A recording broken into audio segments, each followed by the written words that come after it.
Hello hi welcome to my channel Bhavani teacher. ఇప్పుడు కందిపప్పు మామిడికాయ పప్పు చేసుకుంటున్నా. చూడండి, ఫస్ట్ కుక్కర్ పెట్టి, ఇది చాలా టేస్టీగా ఉంటుంది. కుక్కర్ పెట్టి కొంచెం ఆయిల్ వేసుకున్నాం అనమాట.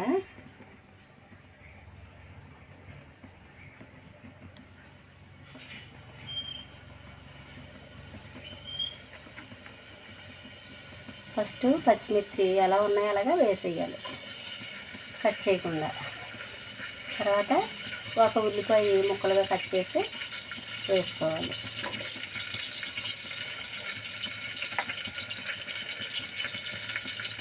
నెక్స్ట్ మామిడికాయ టెంకతో సహా ముక్కలు వేసేయాలన్నమాట.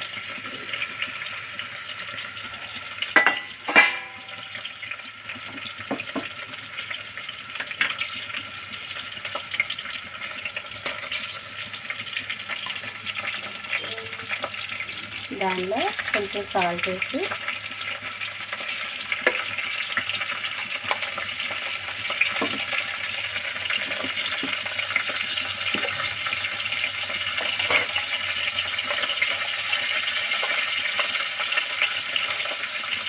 కొంచెం పసుపు,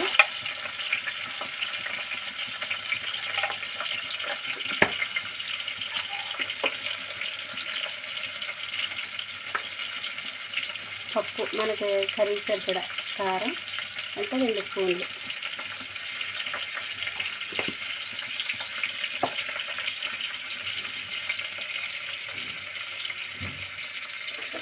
వేసి ఒకసారి తిప్పాలి. 3 సార్లు కడగాలి కందిపప్పు కడిగి. ఆ తర్వాత దానిలో వేసుకోవాలి.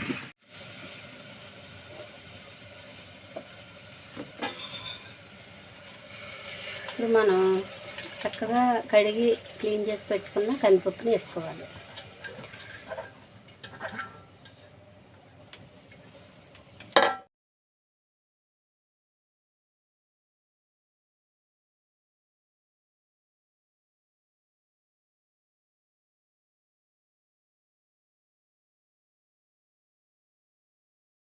ఒకటికి 2 చొప్పున మేము 2 కప్పులు కందిపప్పు తీసుకున్నాము. 4 కప్పులు వాటర్ వేస్తున్నాం అన్నమాట.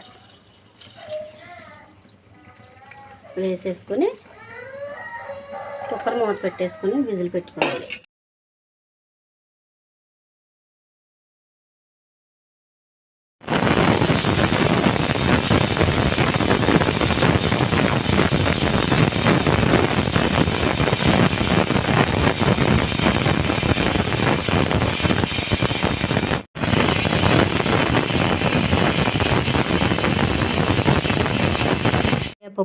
పోపు కోసం చూడండి, ఎండుమిర్చి 4 ముక్కలు చేసి పెట్టాను. కరివేపాకు కడిగి చక్కగా పెట్టాను. వెల్లుల్లి ఒక 5-6 రెబ్బలు చితక్కొట్టి పెట్టాను. ఒక 1/2 స్పూన్ జీలకర్ర. అయితే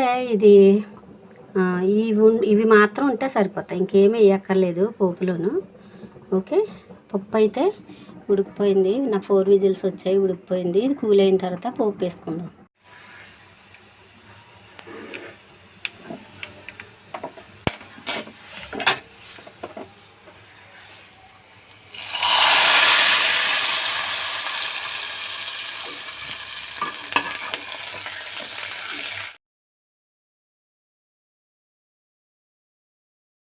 రోజు లంచ్లో నా ఫ్రూట్ అన్నమాట, గోవా జామకాయ.